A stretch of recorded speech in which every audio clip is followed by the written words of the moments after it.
Juwag!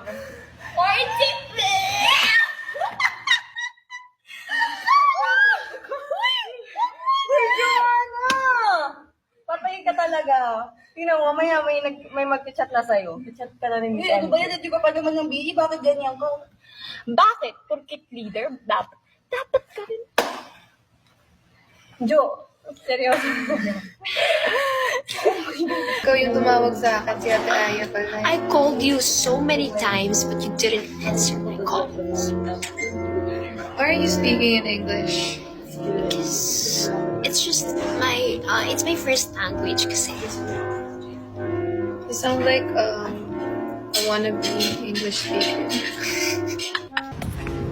Excuse me, your wallet. Oh, I'm listening to I Feel Good by Lagi.